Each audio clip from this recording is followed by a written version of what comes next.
الله وبركاته. السلام. إن الحمد لله نحمده ونستعينه ونستغفره ونعوذ بالله من شرور أنفسنا ومن سيئات أعمالنا من يهده الله فلا مضل له ومن يضلل فلا هادي له أشهد أن لا إله إلا الله وحده لا شريك له وأشهد أن محمدًا عبده ورسوله أما بعد فإن خير الحديث كتاب الله وخير الهدي هدي محمد صلى الله عليه وسلم وشر الأمور محدثاتها وكل محدثة بدعة وكل بدعة ضلالة وكل ضلالة في النار. ہر قسم کی حمد و ثنا اللہ تبارک و تعالیٰ کے لیے جس نے انسانوں کی رہنمائی کے لیے انبیاء کرام علیہم الصلاۃ والسلام کو مبعوث فرمایا، اور بے شمار درود و سلام ہوں جناب نبی اکرم صلی اللہ علیہ وسلم کی ذات اقدس پہ، جنہوں نے اپنی امت کو ہر خطرے سے، ہر شر سے، ہر برائی سے آگاہ کر دیا. میرے بھائیوں، نبی صلی اللہ علیہ وسلم نے بہت سے ایسے فتنے بتائے ہیں جن سے بچنا بہت ہی ضروری ہے. بہت سی ایسی علامتیں بتائی ہیں جو قیامت سے پہلے وقوع ہوں گی، واقع ہوں گی، اور انسان کو چاہیے کہ ان علامتوں کو دیکھ کر قیامت کی تیاری کرے، نیک اعمال بجا لائے اور برے کاموں سے دور رہے. جن فتنوں سے آپ نے روکا، جن فتنوں سے آپ نے خبردار کیا، ان میں سے ایک بڑا فتنہ دجال کا فتنہ ہے. یہ فتنہ اتنا بڑا فتنہ ہے کہ نبی صلی اللہ علیہ وسلم ہر نماز کی آخری رکعت میں جب اتحیات بیٹھتے، تشہد بیٹھتے، تو اللہ تعالیٰ سے اس فتنے سے پناہ مانگتے. بلکہ آپ نے امت کو بھی آرڈر دیا کہ تم میں سے جو کوئی نماز پڑھے اور اپنے آخری تشہد میں ہو، آخری اتحیات میں ہو، وہ اللہ تبارک و تعالیٰ سے جن چیزوں کی پناہ مانگے، جن چیزوں سے پناہ مانگے، ان میں سے ایک دجال ہے.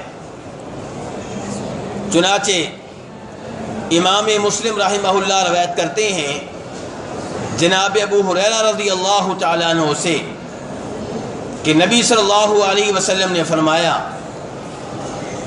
اذا تشہد احدکم فلیستعذ باللہ من اربع، کہ جب تم میں سے کوئی اتحیات میں ہو، تشہد میں ہو، تو اللہ سے پناہ مانگے 4 چیزوں سے. اور دوسری روایت میں ہے کہ جب آخری اتحیات میں ہو، آخری تشہد میں ہو. وہ 4 چیزیں کیا ہیں؟ نمبر 1، اللہ سے درخواست کرے کہ یا اللہ مجھے جہنم کے عذاب سے بچانا، مجھے جہنم کے عذاب سے محفوظ رکھنا. نمبر 2، اللہ سے پناہ مانگے قبر کے عذاب سے. نمبر 3، اللہ سے پناہ مانگے دنیا اور آخرت کے فتنوں سے. نمبر 4، اللہ سے پناہ مانگے دجال کے فتنے سے. اور جناب عبداللہ ابن عباس کہتے ہیں کہ نبی علیہ الصلوۃ والسلام یہ دعا جس میں ان 4 چیزوں سے پناہ مانگی گئی ہے، یہ دعا آپ ہمیں ایسے سکھاتے تھے جیسے قرآن کی صورتیں سکھاتے تھے. تو میرے بھائیو، کیا یہ دعا ہم نماز میں پڑھتے ہیں؟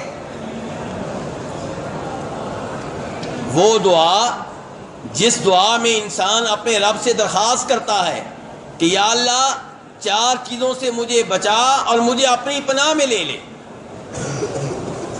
اللہم انی اعوذ بک من عذاب جہنم واعوذ بک من عذاب القبر واعوذ بک من فتنة المسیح الدجال وَأَعُوذُ بِكَ مِنْ فِتْنَةِ الْمَحْيَا وَالْمَمَاتِ۔ یہ دعا اس میں 4 چیزوں سے پناہ مانگی گئی ہے، اور یہ دعا مختلف الفاظ کے ساتھ مختلف روایات میں آئی ہے۔ کہیں پہ پہلے قبر کے عذاب سے پناہ مانگی گئی ہے، اور کہیں پہ پہلے جہنم کے عذاب سے پناہ مانگی گئی ہے۔ یہ دعا نماز میں پڑھنا کس قدر ضروری ہے، آپ اس کا اندازہ اس بات سے لگا لیں کہ نبی علیہ الصلوۃ والسلام نے یہاں پہ مشورہ نہیں دیا، بلکہ یہ دعا پڑھنے کا حکم دیا ہے۔ اسی لیے جناب طاؤس ایک مشہور و معروف تابعی ہیں، انہوں نے اپنے بیٹے سے پوچھا کہ بیٹا تو نے بھی نماز پڑھی ہے، نماز میں یہ دعا پڑھی تھی؟ بیٹا کہنے لگا نہیں۔ تو یہ تابعی اپنے بیٹے سے کہنے لگے کہ دوبارہ نماز پڑھو، نماز کو دہراؤ اور اس نماز میں یہ دعا پڑھو۔ اور میرے بھائیو، ہم تو برسوں سے نمازیں پڑھ رہے ہیں اس دعا کے بغیر۔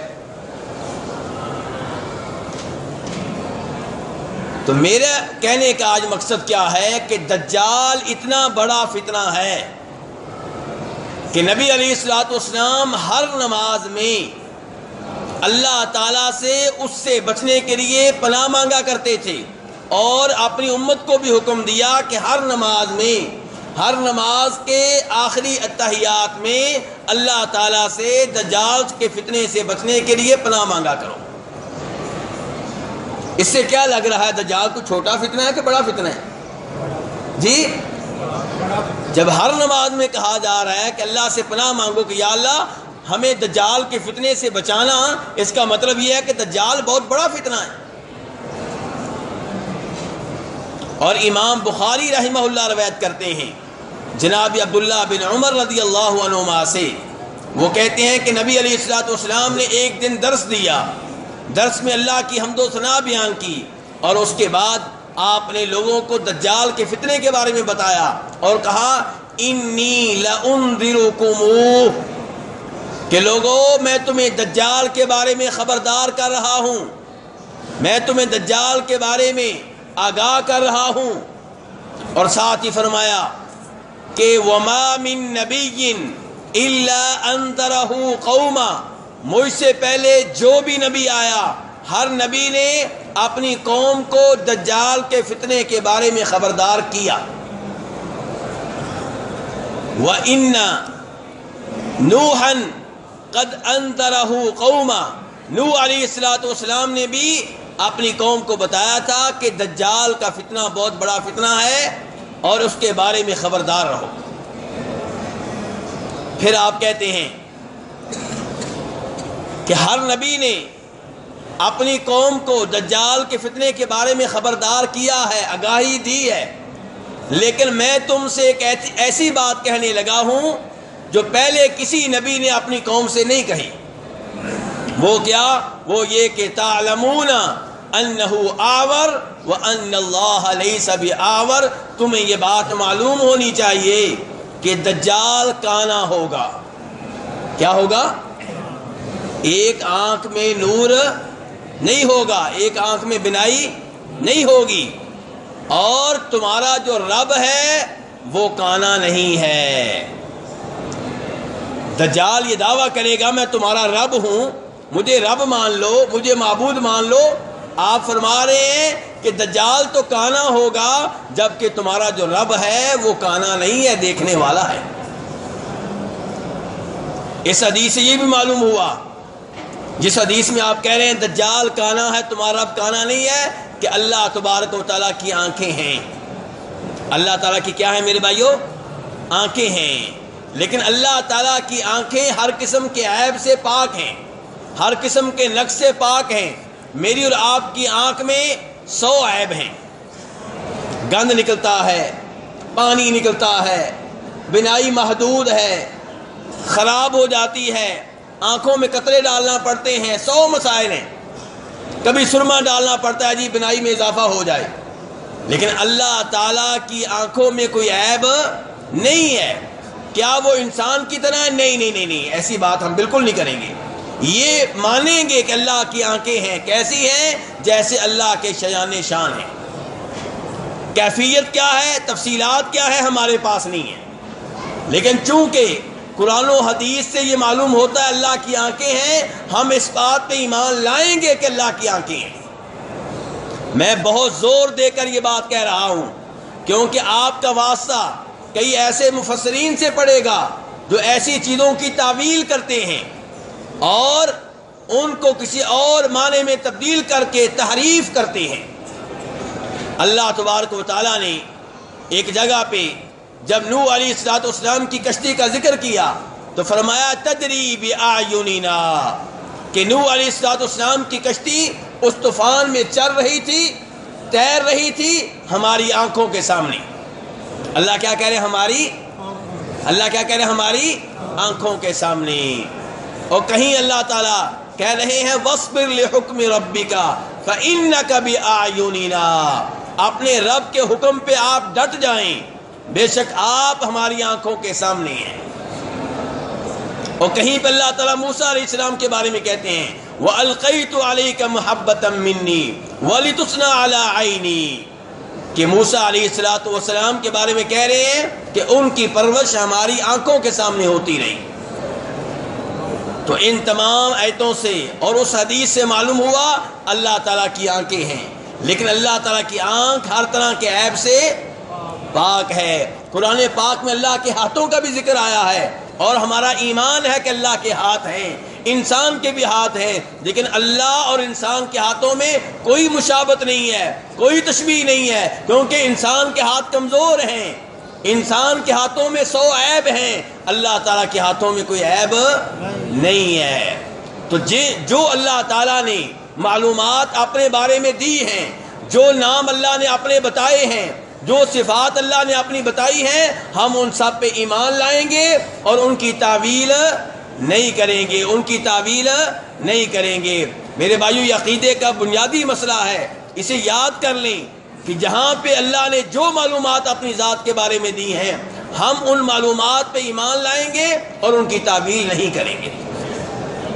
تو بہرحال اس حدیث میں آپ نے کیا بتایا کہ میں تمہیں دجال کے بارے میں خبردار کر رہا ہوں، بار بار وارننگ دی جا رہی ہے، خبردار کیا جا رہا ہے۔ اس سے پتہ چل رہا ہے کہ دجال کا فتنہ بہت بڑا فتنہ ہے۔ تیسری حدیث میرے بھائیوں، جناب ابو درداء رضی اللہ عنہ روایت کرتے ہیں کہ نبی علیہ السلام نے فرمایا من حفظ 10 آیات من اول سورۃ الکہف عصم من الدجال، جو سورہ کہف کی پہلی 10 آیتیں یاد کر لے گا دجال کے فتنے سے محفوظ رہے گا۔ یہ آپ کیوں کہہ رہے ہیں کہ جو دجال جو سورہ کہف کی پہلی 10 آیتیں یاد کر لے گا دجال کے فتنے سے محفوظ رہے گا؟ اس کا مطلب یہ ہے کہ دجال بڑی خطرناک شے ہے، اس سے بچنا چاہتے ہو تو سورہ کہف کی پہلی 10 آیتیں یاد کر لو۔ تو میرے بھائیوں میں سے کس کس نے سورہ کہف کی پہلی 10 آیتیں یاد کر رکھی ہیں؟ جو حافظ قرآن ہے ان کی بات نہیں کر رہا، کوئی حافظ قرآن ہاتھ کھڑا نہ کرے، ان کے علاوہ جنہوں نے سورہ کہف کی پہلی 10 آیتیں یاد کر رکھی ہوں۔ رب العالمین ہم سب کو پورا اپنا کلام یاد کرنے کی توفیق عنایت فرمائے۔ رب العالمین آپ کے حافظے میں، آپ کے علم میں برکت ڈالے۔ میرے بھائیوں، سورہ کہف کی پہلی 10 آیتیں یاد کریں، اور دوسری روایت میں آتا ہے کہ جو سورہ کہف کی آخری 10 آیتیں یاد کرے گا دجال کے فتنے سے محفوظ رہے گا۔ اس لیے سورہ کہف کی پہلی 10 آیتیں بھی یاد کر لیں، سورہ کہف کی آخری 10 آیتیں بھی یاد کر لیں۔ اور یاد کر لینے کا مطلب کیا ہے جی؟ یعنی کہ زبانی آپ کو آتی ہوں بس نہیں، ان کا معنی آپ کو آتا ہو، زبانی بھی آتی ہوں، یعنی کہ ان کے الفاظ بھی یاد ہوں، ان کا معنی بھی یاد ہو، آپ کو پتا ہو ان کا مفہوم کیا ہے، کیونکہ یہ آیتیں دجال کے فتنے سے آپ کو محفوظ رکھیں گی، اس لیے کہ آپ ان کا معنی جانتے ہیں، ان کا مفہوم جانتے ہیں، اور قرآن پاک کی ان تعلیمات کی روشنی میں اللہ کے فضل و کرم سے آپ دجال کے فتنے سے محفوظ رہیں گے۔ میرے بھائیوں، دوسری حدیث میں کیا آتا ہے؟ جو اللہ کے 99 نام، جو اللہ کے کتنے نام یاد کرے گا؟ 99 نام یاد کرے گا، کہاں جائے گا؟ جنت میں جائے گا۔ تو 99 نام یاد کرنے کا مطلب کیا ہے؟ ان کے الفاظ بھی آپ کو آتے ہوں، معنی بھی آپ جانتے ہوں، اور ان کے معانی کے مطابق آپ زندگی گزار رہے ہوں۔ اگر اللہ کا نام وہاب آپ کو یاد ہے تو آپ کو معنی بھی معلوم ہو۔ وہاب کا معنی کیا ہے؟ بہت دینے والا، داتا۔ بہت دینے والا کون؟ داتا۔ اب آپ اگر قبر والے سے مانگتے ہیں، بیٹا مانگنے کے لیے کسی قبر کا رخ کرتے ہیں، اس کا مطلب یہ ہے کہ وہاب نام کا آپ نے خیال نہیں رکھا، اس کا خیال آپ نے نہیں رکھا، اس کے تقاضوں کے مطابق زندگی نہیں گزار رہے۔ تو ایسا آدمی جتنی دفعہ بھی 99 نام یاد کر لے کوئی فائدہ نہیں ہوگا۔ الفاظ بھی آتے ہوں، معانی بھی آتے ہوں، اور ان کے مطابق آپ زندگی گزار رہے ہوں۔ آپ کو پتا ہو کہ اللہ کا نام ہے رزاق، بہت رزق دینے والا، تو رزق کے لیے رابطہ آپ کس سے کرتے ہوں؟ اللہ سے کرتے ہوں۔ رزق کے لیے کسی قبر کا رخ نہ کرتے ہو۔ تو ایسے ہی میرے بھائیو، یہاں پہ جب کہا گیا ہے سورہ کاف کی پہلی 10 آیتیں جو یاد کر لے گا دجال کے فتنے سے محفوظ رہے گا، 10 آیتیں ان کے الفاظ بھی آپ کو یاد ہوں، ان کے معنی بھی آپ جانتے ہوں، اور ان کے مطابق آپ زندگی گزار رہے ہوں۔ میرے بھائیو، چوتھی حدیث جس سے پتہ چلتا ہے کہ دجال کا فتنہ کتنا بڑا فتنہ ہے، امام مسلم رحمہ اللہ روایت کرتے ہیں جناب ہشام بن عامر رضی اللہ تعالیٰ عنہ سے، کہتے ہیں کہ فرمایا نبی صلی اللہ علیہ وسلم نے، ما بین خلق آدم الی قیام الساعہ امر اکبر من الدجال، کہ آدم علیہ السلام کی تخلیق سے لے کر قیامت تک اللہ تعالیٰ نے دجال سے بڑا کوئی فتنہ پیدا نہیں کیا۔ سب سے بڑا فتنہ، سب سے بڑی آزمائش، سب سے بڑی مصیبت جس سے لوگوں کا واسطہ پڑے گا وہ کون سی ہے میرے بھائیو؟ دجال کی آزمائش ہے، دجال کا فتنہ ہے۔ تو میرے بھائیو، اس لیے ہمیں چاہیے کہ اس فتنے کے بارے میں معلومات لیں، اور اس فتنے سے بچنے کے لیے نبی علیہ السلام نے جو علاج بتایا ہے اس علاج کو اختیار کریں۔ اللہ تعالیٰ سے دعا ہے کہ اللہ تعالیٰ ہمیں دجال سے بچنے کی توفیق عنایت فرمائے۔ یہ آج کے درس میں نے دجال کے فتنے کی سنگینی کے بارے میں آپ کو آگاہ کیا ہے۔ کل انشاءاللہ تفصیل کے ساتھ اس موضوع پہ اللہ کے فضل و کرم سے گفتگو ہوگی۔ وآخر دعوانا الحمدللہ رب العالمین۔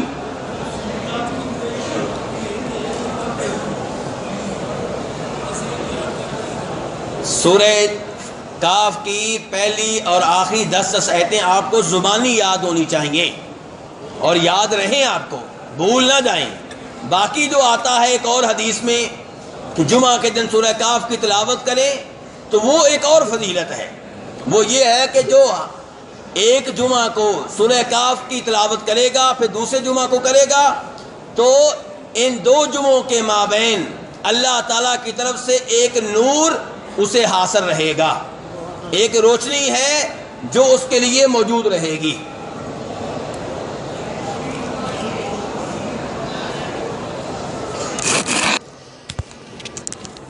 میرے